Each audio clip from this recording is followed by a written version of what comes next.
in 1980, the average American worker got a 9% raise. That same year, they got poorer. Inflation hit 13.5%.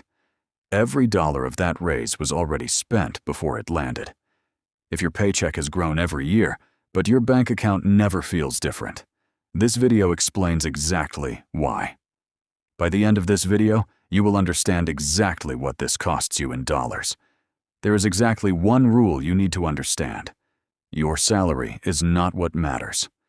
What matters is what your salary can buy. A raise that grows slower than prices is not a raise. It is a pay cut wearing a disguise. Every time, without exception. Keep this rule in your head for the next 18 minutes, because every number that follows is built on it. Your paycheck has two versions. The nominal version is the number printed on the check. The real version is what that number can actually purchase. Inflation is the gap between those two numbers. Think of it like a ladder that keeps sinking into the ground. You can climb every rung perfectly and still end up at the same height. That is what inflation does to wages. The government tracks this gap using something called the Consumer Price Index, or CPI.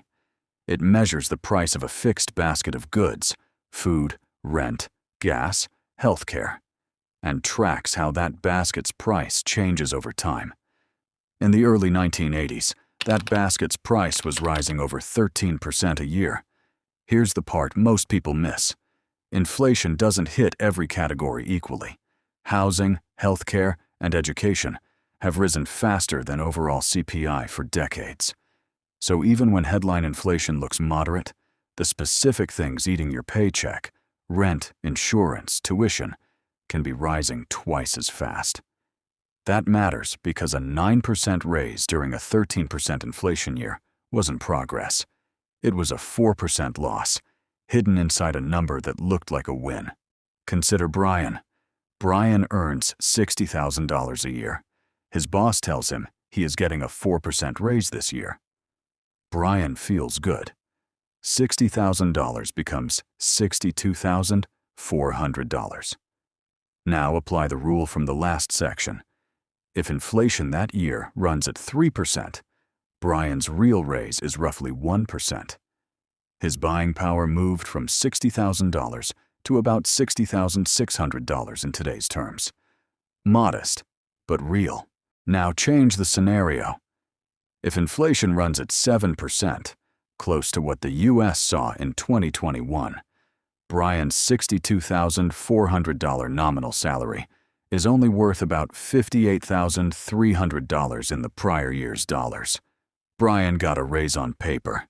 He took a $1,700 pay cut in reality.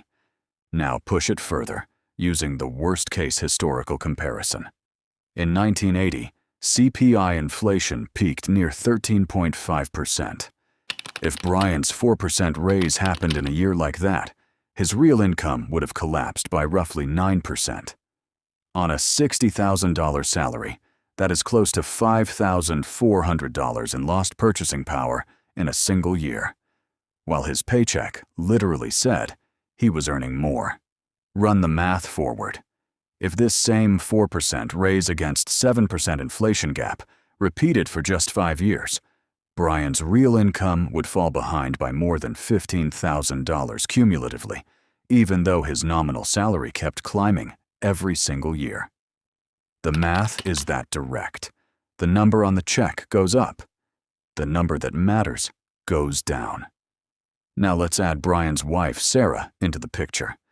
Sarah earns $50,000 and gets a flat 2% raise every year, common at many employers. Over a decade, if average inflation runs at 4%, Sarah's real income shrinks by roughly 18% across those 10 years. Her nominal salary at year 10 looks like $60,950.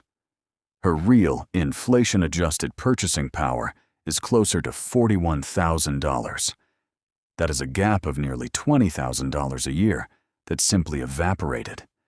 Not through a layoff, not through a pay cut, but through a raise that was too small to count. This is also why savings accounts quietly lose money. If Brian keeps $20,000 in a savings account, paying 0.5% interest, and inflation runs at 6%, his money loses about 5.5% of its real value that year. That is $1,100 gone. Not stolen, not spent, just dissolved. Now apply the same logic to debt, because inflation works in reverse here. Brian has a $300,000 mortgage fixed at 4%. If inflation runs at 7% for a few years, Brian is technically repaying that loan with dollars that are worth less than the dollars he borrowed.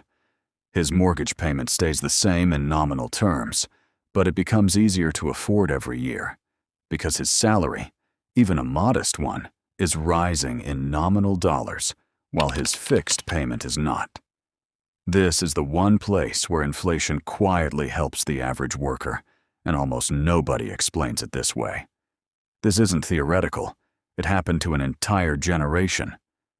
Through the 1970s, the United States went through a period economists call stagflation, inflation and unemployment rising at the same time, which textbooks said shouldn't happen together. By 1979 and 1980, CPI inflation was running above 13% annually. Workers were getting raises of 7%, 8%, sometimes 9%. Numbers that felt generous. But because inflation outran every one of those raises, real wages for the average American worker fell for several consecutive years. This meant a family earning a growing income on paper was quietly losing ground every single year. A household bringing home $20,000 in 1975 needed roughly $40,000 by the mid-1980s just to maintain the exact same standard of living. Not to get ahead, just to stay even. Anyone whose pay didn't roughly double in that window got poorer, even while their paycheck grew the entire time. The psychological damage was just as real as the financial damage. Workers felt productive. They saw bigger numbers on their paychecks every year. But their grocery bills, rent, and gas climbed faster, and many couldn't explain why they felt poorer despite earning more. That confusion is exactly what's happening to millions of households today. Every time someone says, "I got a raise, but somehow I have less money than before," if you do nothing else after watching this video, do these 3 things. First, stop evaluating your raise in isolation. Compare it to the current CPI inflation rate, published monthly and free at bls.gov. If your raise is below that number, you took a pay cut, regardless of what HR called it. Second, move idle cash out of accounts paying near 0%. A high-yield savings account or a money market fund currently paying 4 to 5% doesn't beat inflation every year, but it closes the gap dramatically compared to a checking account earning nothing. Third, treat any raise negotiation as a real wage negotiation. Ask for increases that explicitly account for inflation, not just merit. A 3% cost of living adjustment during 6% inflation isn't a cost of living adjustment. It's a cut with better branding. Fourth, and this is the one most people skip, track your personal inflation rate, not the national average. If rent, healthcare, and groceries make up most of your spending, and those categories are rising faster than headline CPI, your real pay cut is bigger than the national number suggests. Build your own basket.